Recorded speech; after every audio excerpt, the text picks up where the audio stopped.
Hello, everybody. As the title of the video says, this is the first of what I hope is going to be a few videos documenting my situation and what, again, I hope will be progress in my situation over the next few weeks and months.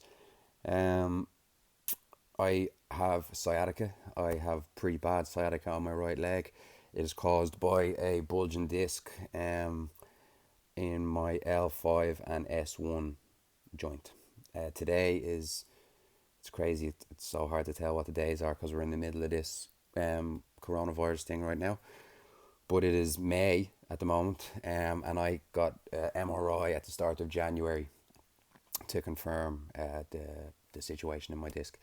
So yeah, I've seen a lot of videos like this on YouTube, and I've watched a lot of videos like this where people share their experience, good and bad, and it has been so helpful for me personally. I'm a fecker for reading and studying, which I guess everybody in my situation is, but you're just searching and searching for people in the same situation as you. It's one thing reading statistics, but for me, it's a lot more helpful for my mental health anyway, certainly, to read and to listen and or watch like this, like personal stories from people who have been through exactly what I'm going through. So I hope this will be helpful to some people, and I hope it'll be helpful for me as well, as a way to like really document my levels of pain and to document what I hope will be progress from that levels of pain over the next while. So first of all, about me, I'm 31. I have played sport all my life. Um, I'm a black belt in Brazilian Jiu Jitsu, and that is my full time job. And basically, for the last 10 years, I have been training full time, 6, 7 days a week in Jiu Jitsu. I am not necessarily competitive. I do not travel often to compete, but I would consider myself a competitive hobbyist. I like to push myself in the gym. Um, I have done some personal training qualifications over the years. I've been involved in lifting weights and stuff since maybe I was 16. Um, my injury history, I have injured my lower back many times over the years, so many times that I probably can't even count at this stage. Before I did jiu-jitsu, I worked in an office, a 9 to 5 job. I was young and I was in the gym, kind of pushing myself, and then I was spending the rest of the day sitting at a desk job. And as anybody in my situation, lower back pain type of stuff knows, that those extended periods sitting are absolutely not good for you. Um, so over the years, I would have hurt my back many times, and from listening to other people on YouTube talk about their situation leading up to a surgery, everybody seems to have a similar case of or a similar history of injuring themselves, smaller, injuring themselves without as bad pain as this or without as prolonged pain as this many times over the course of a few years. For me, it could have been in jiu-jitsu sparring, a too quick of a twist or too heavy of a lift in the gym. Um, it could be something innocent like you bent over to put your shoe on or something like that. This type of stuff never happened to me. Anytime I injured my back, it was through sport or through lifting weights in the gym. And the reason I say that I did a few personal training qualifications is I want to stress that anytime I hurt myself in the gym, it was through deadlifts, let's say. Uh, well, not let's say, it was pretty exclusively through deadlifts. Anytime I hurt my back doing deadlifts, I can honestly say that it wasn't because of bad form. It The more that I have learned over the years, and certainly the more that I've learned since I've been in this situation, it's I injured myself doing deadlifts because my body was not prepared to do deadlifts. Deadlifts is a display of full body strength, and my body, one that is sitting down too much, one with tight hip flexors, I've bad mobility in my hips. I'm tight through. My body is made to sit down and do jiu-jitsu. This is all that I fucking did. Uh, so I'm not prepared to do these deadlifts. I'd go in, I'd hurt myself in a deadlift. I never really took medication or anything. I never went to the doctor, but I'd go to the physio and with some massage and some rest and A really good resource for me was the egoscue method, which I'm sure many people are familiar with. And I did lots of the exercises from this, and over the years, this has all provided me relief from any lower back injury within a couple of weeks, to the point where I've been able to go back fully training, sparring 5-6 days a week in jiu-jitsu, going to the gym, exercising, running. I was fine. So I'd hurt my back many times over the last 10 years, and each time it was quite serious, the pain, but it was never sciatica. It was all localized lower back pain, which I'm sure many people are familiar with. Anyone that has experienced any lower back pain at all, it's probably pretty similar. And from many cases that a conversation that I've taught to people, everybody seems to have a similar story throughout their life, because we all sit down too much, we all drive too much. And anyway, I'll move on from that. This particular injury, which is the start of the last crazy 6 months for me, it was the start of October 2019. I had just moved house, living with a few friends of mine now, and the drive from this house to my gym to teach jiu-jitsu was a little bit longer, and the times I kept getting stuck in traffic. So long story short, I was still doing my weekly output in terms of exercise, but I was sitting in the car for 30 minutes longer every day. I drive a Honda Civic. It's not a sporty Honda Civic, it's not a super fast Honda Civic, but it's kind of low to the ground. I'm spending a little bit extra time in the day in the car in this position, and this is only me thinking about this now. I didn't realize this at the time, but one day in the house here, I was sitting down on the couch on my laptop for a while, and when I stood up from the couch, I had a numb right leg, pins and needles, nothing crazy. Numb is the wrong word. Pins and needles, like if you've been sitting on your hand for too long, you know. This was kind of worrying for me, because at the time I had a jiu-jitsu competition in 2 weeks. So I kind of wasn't sure what to do. I woke up the next morning from this. Sorry, I woke up the next morning from the numb leg, and it was a little bit sore. I had a little bit of tightness in my lower back. I went to work. I drove to work, and I kind of played around with it, and it didn't feel good. I had this jiu-jitsu competition in 2 weeks, and I took the 2 weeks off training completely, with the anticipation of, okay, hopefully this clears up like it has over the years when I've hurt myself. I'm able to do the jiu-jitsu competition, and from then on I'll manage myself as I do. I'll do the egoscue stuff, I'll rest, I'm going to stretch my hip flexors, I'm going to do my glute exercise, I'm going to do my core stuff, I'll be careful with how I sleep, all this stuff. I did the jiu-jitsu competition. I kind of hurt myself more in the jiu-jitsu competition, and I didn't even win, which is double whammy. And that was, so October, today is May, and October was the last day. That day of the competition was the last day that I trained jiu-jitsu. So it's been October, November, December, January, February, March, April, May. It has been 8, I can barely even count now, 8 months pretty much since I have trained jiu-jitsu properly. This is crazy for me. This is the longest I have ever been away from anything. This is the longest I've ever had an injury, and it is the first time in my life that I have had an injury that physiotherapy and exercise and rest and nutrition and any type of conservative method didn't treat. Initially, the diagnosis for this, when I went to see physios that I trusted as well, and I still do trust, but initially, because I didn't get a scan, initially the diagnosis is it's an issue in my piriformis. My piriformis is too tight and it's compressing on my sciatic nerve, causing the pain down the leg. And I have to say that some of the massage stuff that was done for that and some of the exercises that were prescribed for that did help a little bit. So from October on, I'm ploughing away with all these exercises, bands around my legs, I'm strengthening my glutes, I'm strengthening my core, and I'm getting a little bit of relief, but it's not going away. It's absolutely not going away. And 2 months, 3 months into this, one of my housemates, my friend, his girlfriend is a doctor, and she says, Chris, don't go to the physio, you need to go to the doctors, you need to go to the GP here, and you need to get a proper opinion on this. And I'm someone who, and my opinion has completely changed on this now, but I'm someone who over the years, through my ignorance and through my experience, has thought the GP doesn't know about sports stuff. You know, anytime that I have gone to a GP before now, you know, the GP has been maybe not so physically fit, or maybe they're old, or maybe they're a little bit condescending towards, your lifestyle, if you're someone who trains and maybe eats well and doesn't want to take medication. So I'm someone who cautious of making that connection, a sports injury GP.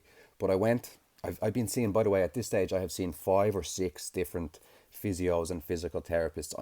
I want another opinion, because I have stayed with you. I've done your exercises for 2 weeks, 3 weeks, no results. I'm on to the next guy. 2 weeks, 3 weeks, no results, on to the next guy. And obviously, look, 2 weeks or 3 weeks is not a long time, but I've played sport, I've been injured, I'm a fit guy, and I'm sensitive to improvements or not improvements in my body. So I can tell that this stuff is just not doing the job for me.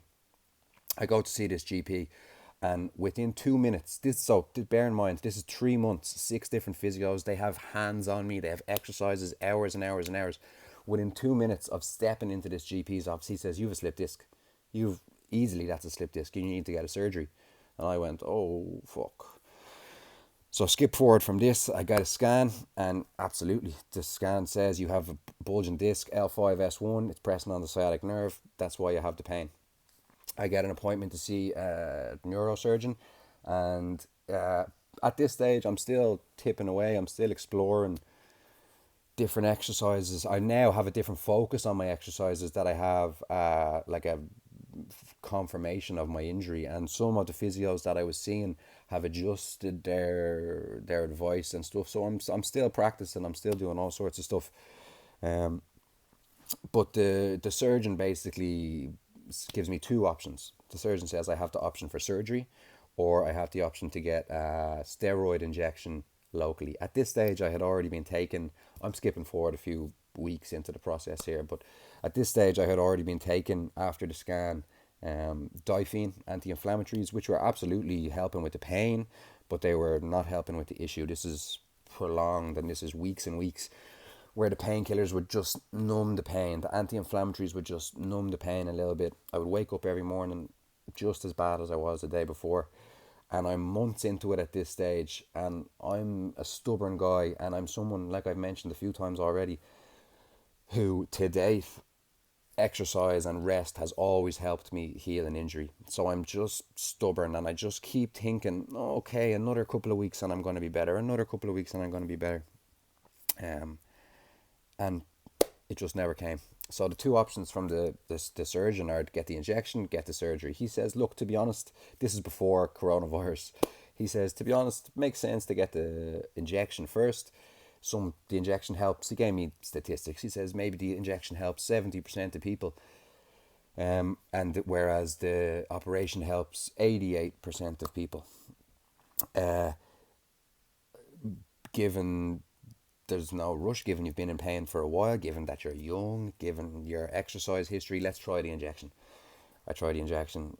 Long story short, there, it didn't work. Although on the day of the injection, afterwards the pain was absolutely gone. One thing that's been really bad for me is to sneeze or to clear my throat or to cough or anything like this, and I suffer every year a little bit from hay fever. So particularly around this time of year when people are cutting their grass, I'm sneezing a little bit, and oh my god, a sneeze is one of the scariest things that you can do if you have the sciatica or you have a lower back injury or a cough like this.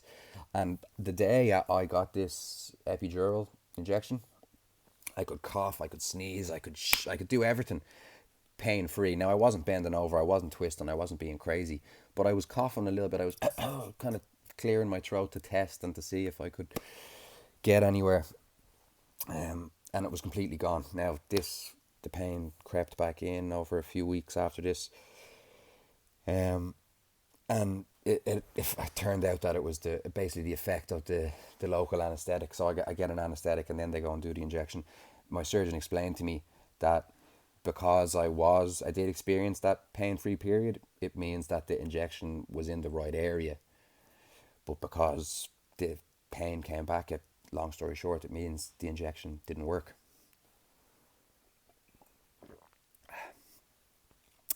So this is kind of my hospital history so far. So skip a couple of weeks before I get the injection. I've had the MRI, I haven't got the injection yet, and I connect with a friend of mine, and now friend of mine, Pepe, an Italian guy living here in Ireland, and he is a trainer and a physical therapist, And he himself had had a similar injury to me.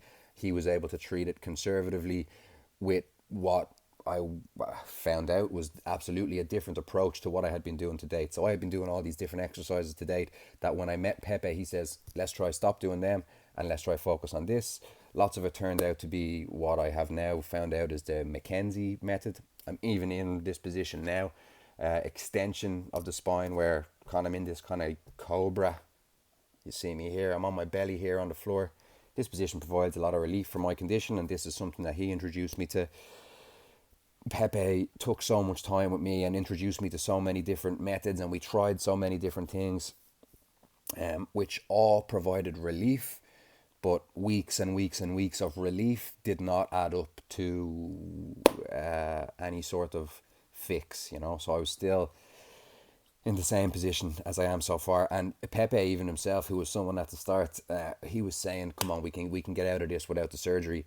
Even Pepe said to me, "Look, we've exhausted pretty much everything here now. Like, you need to go in and get that surgery, and the best physical therapy for you will be after the surgery."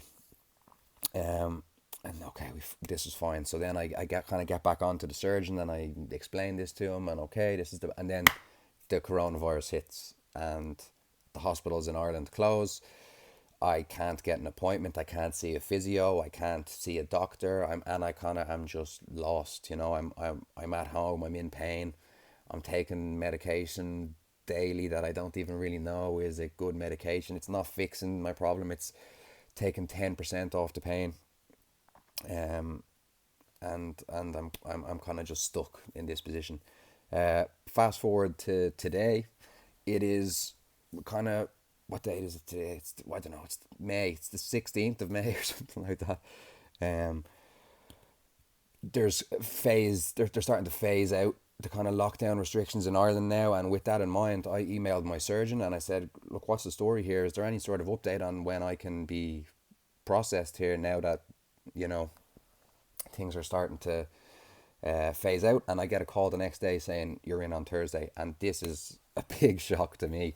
Something that I have been so scared of for a long time. I've never had a surgery in my life for any sort of injury. Something that I have needed for so long, and but it's always been kind of off the radar for so many different reasons. Is now just on the plate in front of me.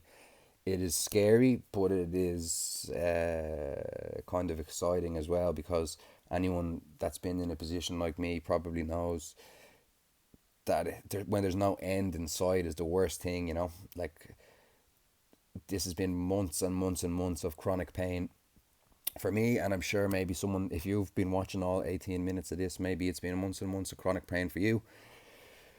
Maybe it's been up and down, maybe it's been all the way up, maybe it's been flat, but it's a drain that's aged me, I'd say, about 10 years in the last 6 months.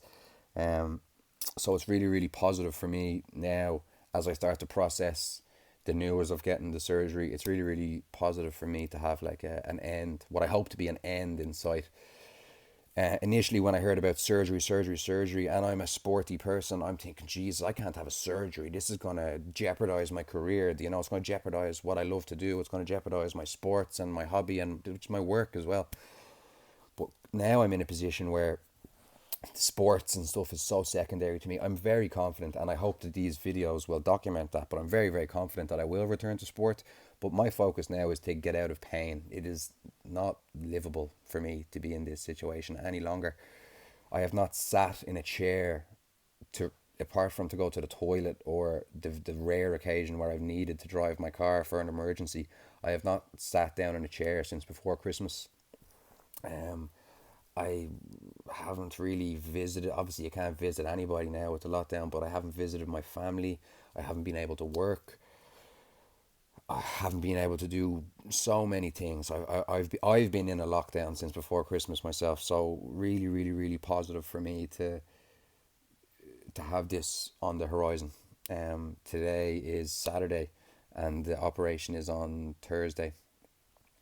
They told me that I had to stop taking my painkillers, which was a little bit scary because I'm going to be in a bad way, I think, now for the next few days.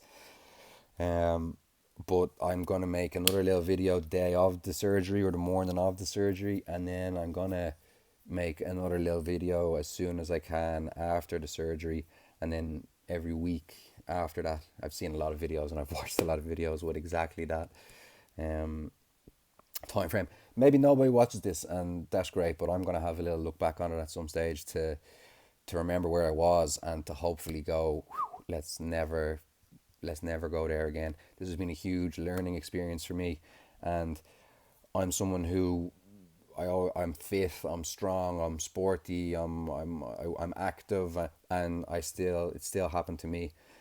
It still happened to me where I need to go and I get this surgery. So huge learning experience for me, and someone like as a I work as a coach in the fitness industry. You know, it's definitely an experience that I'm hopefully gonna be able to share with students and anyone that comes to my gym in the future. Uh, in terms of painkillers as well, they tried to prescribe like some quite serious painkillers for me, in the form of Lyrica and amitriptyline. Lyrica is an epilepsy medicine, and amitriptyline is an antidepressant. But when taken at a low dose, they can affect nerve pain like this. Not for me. I went down, I bought them, I saw the box, I read one or two Google reviews. Is not for me. If this is something that other people are interested in doing, maybe let me know how you got on if you've had the same experience. But I didn't get it done. Um, I think I want to leave with two pieces of advice for anybody that has watched this far. Is one is to there's tiers, there's levels of knowledge to everything, right? Like, let's talk specific to fitness, right? So I'm someone who, when I was 18, I did a personal trainer qualification. When I was 18, I had a CrossFit level 1 and a personal trainer and a gym instructor qualification. So I'm this young guy, I think I know everything, I'm fit, I'm strong, but I'm on this like base knowledge. I know how to do a few bicep curls, and that's it. I don't know any science. I don't know any understanding of anatomy or anything like that. So I'm on this like tier 1 level of knowledge. And my advice to anyone involved in sport or anyone with an injury is to try to connect with a trainer, or try to connect with like a level of knowledge that's outside of that tier. I am this person on that low knowledge, so I'm not talking down on trainers that only have basic qualifications or anything like this. I am that person too. But like the guy that works in the local commercial gym, the trainer, he's not the guy to fix your back injury. You know, you need to try to explore every avenue that you can. And what comes with that is, don't sweep these things under the carpet. I did so for many times over the years. I did my little rehab exercises and I got myself back on the mat, but I never made any real and lasting changes in my body or in my body mechanics or in my lifestyle. So I would fix myself, same problem would happen. Fix myself, same problem would happen. And I bet this is 90% of anybody in any sport, specifically jiu-jitsu. This is happening to you as well. So you need to, everyone says, oh, you got to listen to your body, but you actually do have to listen to your body. Don't leave yourself in a situation like me. I'm lucky enough where I'm in a position where I can get this operation, but maybe you don't have insurance, maybe you can't afford it, maybe in your country there's some crazy stuff going on and there's nobody to, I don't know what, but don't force yourself. I could have fixed this 10 years ago, basically. There's information available out there. There's so many resources and there's so many qualified people that are able to help you with this. Don't try to just do it yourself by doing a few sit-ups, you know. Um, so yeah, this is my first video. 20 fucking minutes, Jenny. Well, look, most of the videos that I watched were 20 and 30 minutes, and I watched every single fucking bit of them. So, yeah, I'm hoping that my next video, well, the next video I will do a little bit before the operation, but I'm hoping that I'm going to have some good news for everybody soon, because it's so positive for me. There's another Irish guy that I watched, got this operation last year. Andre is his name on YouTube, and he got the same operation as me, a different disc, but same sciatica. His story sounds so similar to mine, and I watched every second of his video. I read all the comments and stuff. I'm leaving comments myself, so hugely positive for me. And look, maybe this helps somebody out there. I hope everybody's staying safe in these weird times. Wish me luck going in on Thursday, and I love you all. Cheers.